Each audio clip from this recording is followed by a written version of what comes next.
Hi, this is Rob Polenick of Brutal Iron Gym. Today's workout was back and biceps.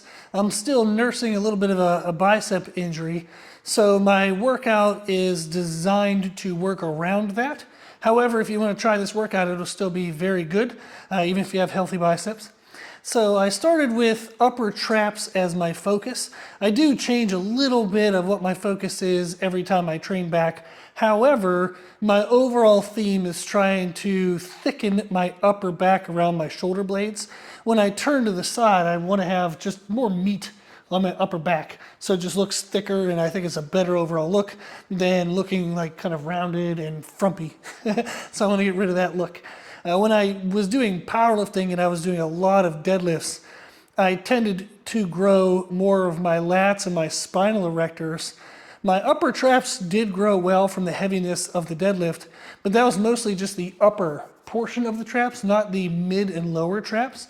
So I got decent back development for sure doing heavy deadlifts, but I missed kind of that middle spot of my back. So I wanted to come back now and try to rebuild that area. I started with a horizontal shrug using what's called a jump rope. They're like kind of wrist attach handles from Spud Inc. So you can see in the video, so I attach them around my wrist, and then that allows me to not have to grip really hard with my forearm muscles, which would then kind of activate the biceps more.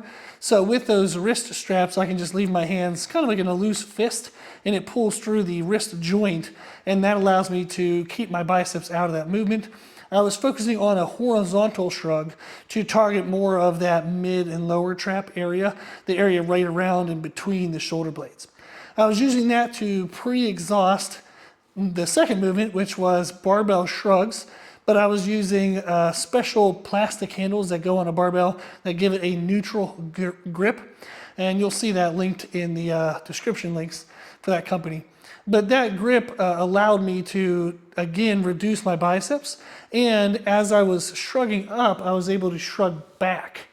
And that activated a lot more of my middle and lower traps as well.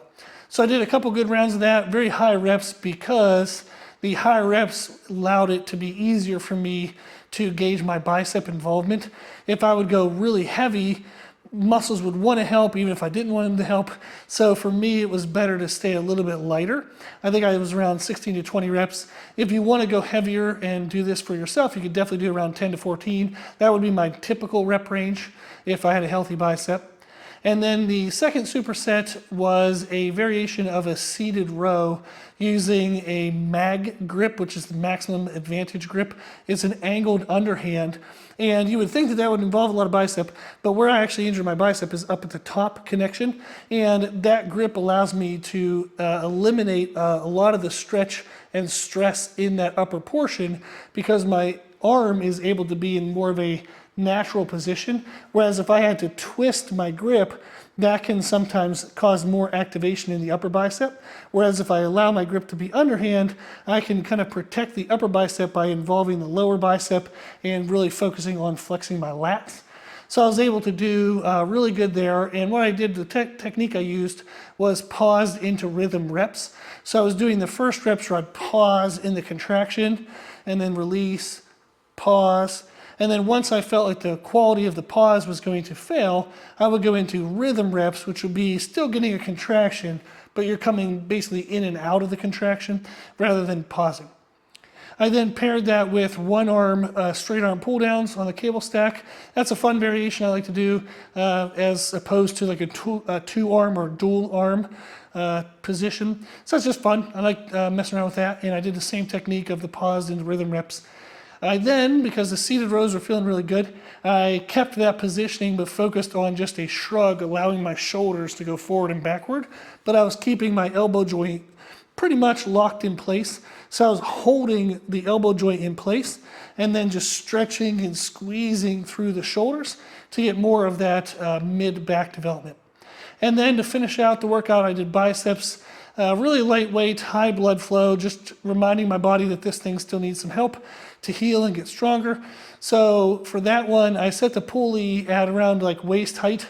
So when I was in the extension, there's almost no challenge or stress at all.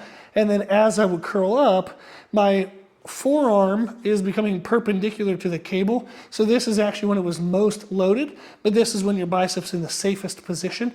So I was the most unloaded, the lightest when I was fully extended, and then the heaviest when I was fully contracted. So I was a very protected position for the bicep. I did cluster sets, which is basically I did a set of 30 on my left, a 30 on my right, and then just kept going back and forth, back and forth, back and forth for 5 rounds, and then took a 2-minute break and did it again. That gives me a lot of time and retention, a lot of fluid flow in and out of the muscle, and it'll cause some inflammation, some irritation, enough to remind the body to heal that tissue, continue to heal it, but not so much of a irritation or challenge that I was causing any structural damage, considering I'm wanting the structures to actually heal and repair. So this workout would be great for anyone. I would suggest going a little heavier than I did, maybe bumping the rep ranges down a little bit, but this is a great overall structure if you want to give it a try. Okay, that's it.